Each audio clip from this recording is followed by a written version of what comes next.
I hope you guys are even watching these. It's like Wednesday afternoon and I'm gonna have to edit this whole thing and I don't even know if anyone's watching. I'm gonna keep it coming anyways, whether you're watching or not, so. 1, 2, 3, 2, 1.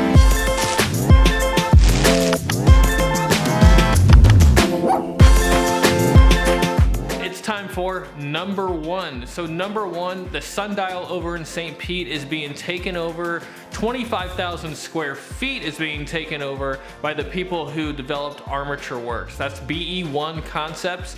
They also own a bunch of restaurants or developed a bunch of restaurants inside Armature Works as well. Restaurants like Steelbach, M-Bird, a whole list of them. So I'm really excited to see what they bring over to St. Pete. They did say that they're not going to replicate the current restaurants that are in Armature Works, so I'm excited to see what new concepts are coming over to St. Pete because everything that they've done so far has been pretty incredible. So I'm excited to see what they come up with next, and that is actually a perfect segue into number two. The ferries are back, coming from St. Pete to the downtown convention center now through April 30th. So you've got plenty of time to head over to St. Pete over on the ferry. It's a great way to see the city. It's a great alternative to driving across the bridge every time you want to head over to St. Petersburg. St. Petersburg has such a cool downtown area. It's a great place to hang out and have some fun. So now that you can take the ferry over there, get those water views all the way over and just relax, not have to worry about driving in traffic. The other thing I thought was really cool too is that you can bring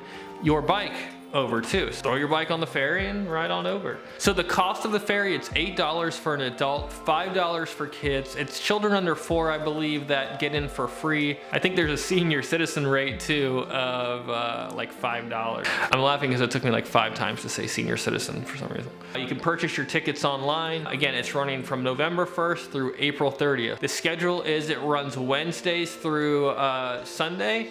And then it will run on Monday and Tuesdays for the Lightning game. So that's another cool thing. If you're going to the Lightning game and you live over in St. Pete, you can take the ferry over back and forth. I'll definitely be taking advantage of the ferry while it's running this season. And number 3, the Seafood Festival is this weekend at the Sponge Docks in Tarpon Springs. It's running from Friday through Sunday. I believe at Sunday it stops at 5 o'clock, but it is free.